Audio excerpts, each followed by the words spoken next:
Hey guys, welcome back to my channel, a little bit of everything with Erin. Today we are going to do another epoxy cup. This one we're going to do the Tack It method.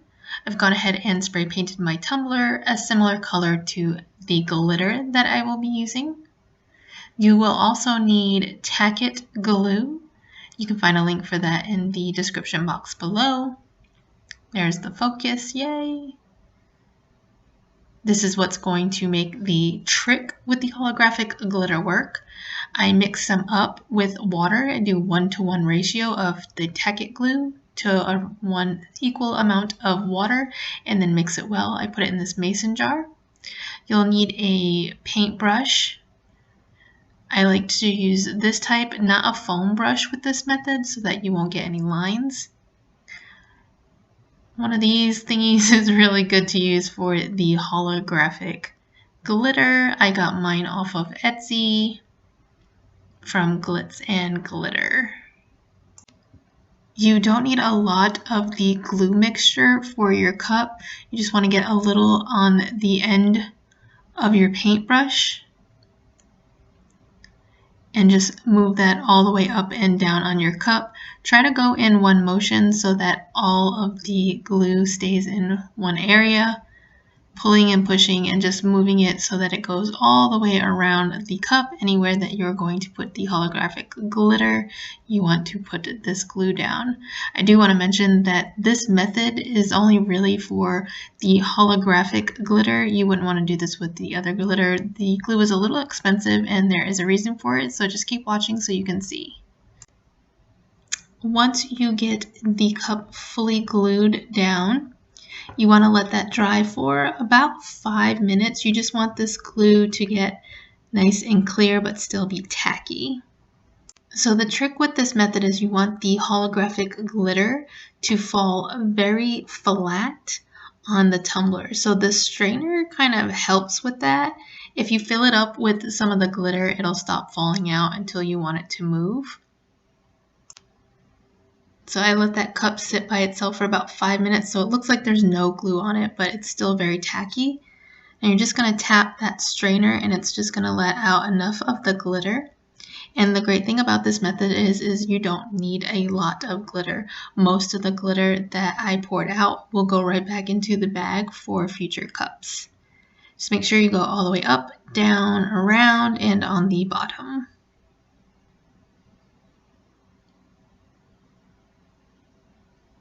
So here is where the magic happens. If you did a light coat, you can then just take your finger and rub that glitter right off. And the crazy thing is the holographic part of that glitter that fell onto that Tack It glue is going to stick there and make this cup so smooth and holographic. It's crazy.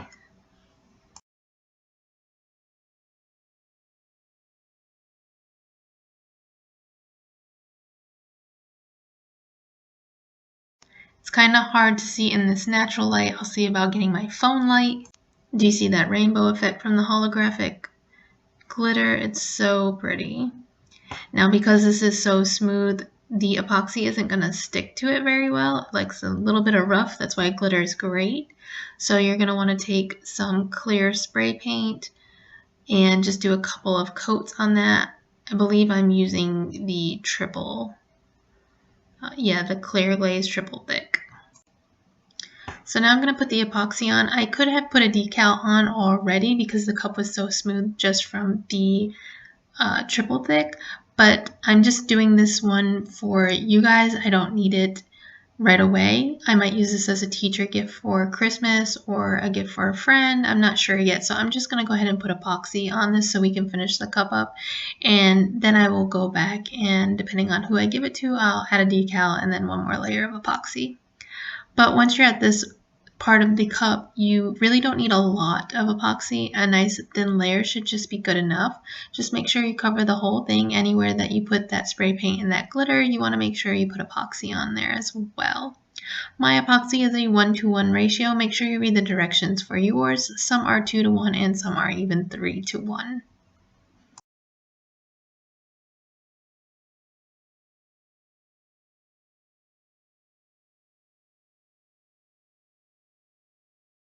Once you're done applying the epoxy on it, you can hit it with the heat gun and make sure you have any air bubbles out. You're going to let this sit and turn on your turner anywhere from 4 to 8 hours. It'll just depend on how much epoxy you use, the temperature of the room that it's in, how fast it's spinning. All of those will change the drying time.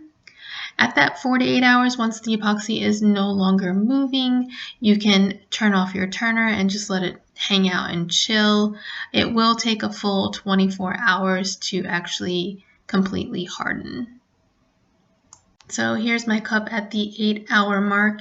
It's a little tacky still, but none of the epoxy is in moving anymore, so I can stop it from turning.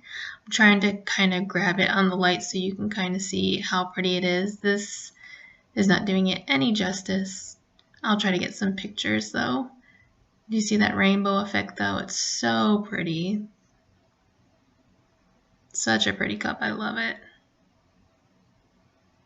I was hoping to get nice outside shots for you in the natural sun, but it has been so gloomy here in Texas the past few days. I did get some decent shots tonight though for you to at least get a finished product look. So that's that. If you have any questions, feel free to leave a comment down below. If you haven't already, make sure you subscribe to my channel. Please give this video a big thumbs up, share it if you want to. That always helps me out, and I appreciate it when you do it. And if you hit that bell, you'll get notifications anytime I post new videos. Alright guys, thanks so much for watching. Everything that is used in this video will be listed in the description box below down in the Amazon store. The Amazon store is a commission store. I do make a small commission.